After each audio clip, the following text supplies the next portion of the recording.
जी हाँ, सियासी होली के इस पर्व पर हम आप पहुंचे हैं मनोहर जी चौधरी साहब के यहाँ पर, जो अपने वार्ड के भ्रमण पर निकले हैं। मनोहर जी से जानते हैं। मनोहर जी, अगर इस होली को सियासी होली कहा जाए तो इस बात में कोई अतिशयोक्ति नहीं होनी चाहिए, क्योंकि चुनावी वर्ष है। आदरणीय गुलाब जी भाई साहब अब राज्यपाल बन चुके हैं और उदयपुर का जो मैदान है माली की आवश्यकता है, और कुछ लोगों को ऐसा लगता है कि वो माली आप होंगे। क्या आपको लगता है कि अगर पार्टी आपको मौका देती है तो आप विधायक की दावेदारी करेंगे और विधायक बनकर लोगों को दिखाएंगे? क्योंकि लोगों में हमने काफी सर्वे करा तो लोगों में आप काफी चर्चित नाम रहे। शहर की जनता से क्या कहना चाहेंगे और इस प्रश्न के बारे में क्या जवाब देना चाहेंगे? सबसे पहले उदयपुर के सभी नागरिकों का होली की बहुत बहुत शुभकामनाएं।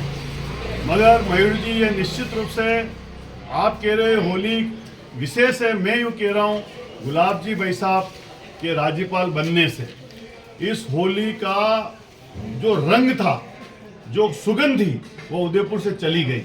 आज के दिन आज हम यहाँ नहीं होकर आज हम घंटाघर पे होते हैं। हम भाई साहब का धमक धमक दूसरों बाजे का गीत के साथ थिरकते हैं और कार्यकर्ताओं के गुलाब जी भाई साहब के जो गानों में जो जोश होता वो देखने को मिलता है। आज पहली बार सभी कार्यकर्ताओं को अखर रहा है कि उस घंटाघर पर वो गुलाब चंद जी कटारिया नहीं है जो कार्यकर्ताओं में जोश भरते थे, कार्यकर्ताओं में खुशियां मनाने को देते थे।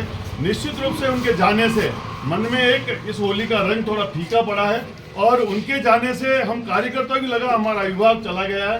तो निश्चित रूप से आज हम निकले हैं, हमारे वार्ड में निकले हैं, वार्ड के कार्यकर्ताओं से निकले हैं। हमारे बीच में पार्टी के वरिष्ठ नेता गजपाल जी हमारे साथ है, एससी मोर्चा के सत्यनारायण जी अध्यक्ष है वो हमारे साथ है, हमारे गोपाल जी साली साहब है, सुनील जी है, सभी जो पार्टी के कार्यकर्ता वरिष्ठ आज यहाँ मौजूद है और सब होली खेल रहे हैं।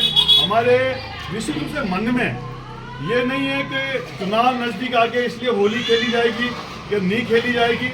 होली का उत्साह हमेशा वैसा ही रहता है और मन में एक कार्यकर्ता अपना मन भेद और कारण क्या, कार्यकर्ता और व्यक्ति कभी भी दूर नहीं होता है, विचारों का मतभेद होता है। किसी को कहीं डेलीगेट जाना है, कोई कहेगा यूनिवर्सिटी रोड के जाओ, कोई कहेगा ठोकर चौराहे के जाओ, जाना मंजिल वही है और कार्यकर्ताओं में वैचारिक मतभेद हो सकता है। विधायक के सवाल का अभी तक आपने जवाब नहीं दिया। क्या पार्टी मौका देगी तो विधायक बनेंगे? नहीं, निश्चित रूप से मैं पहले भी कह चुका हूँ कि उदयपुर में 52% ओबीसी वोट बैंक है। अभी तक उदयपुर में जैन समाज के माननीय नागरिकों और कार्यकर्ताओं को पार्टी विधायक बना चुकी है। कई बार ब्राह्मण समाज के हमारे आदरणीय महापुरुषों को विधायक बना चुकी है।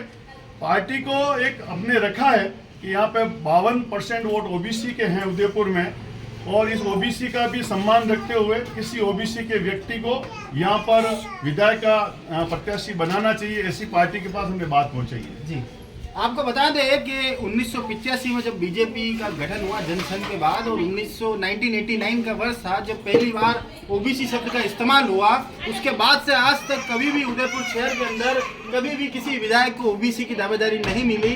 अगर ओबीसी की दावेदारी मिलती है तो मनोहर जी भी उसमें सबसे बहुचर्चित नाम है और कार्यकर्ताओं उनके साथ एक हुजूम सा कार्यकर्ताओं का हमारे सर्वे में भी बताया गया कि मनोहर जी आप लोकल पसंद भी है। क्यों? क्योंकि आपने अनेकों वार्ड से, मतलब 3-4 वार्डों से आपने चुनाव जीतकर अपनी जनप्रियता को एक जनप्रिय नेता के रूप में अपनी पहचान बनाई है। और होली का अगर मजा के अंदाज में आपका कुछ परिचय है तो आप बुरा ना माने, क्योंकि बुरा ना माने होली है। सबके दुख को लेगा हर, उदयपुर शहर में सभी नागरिकों के दुखों को लेगा हर, नाम है इसका मनोहर।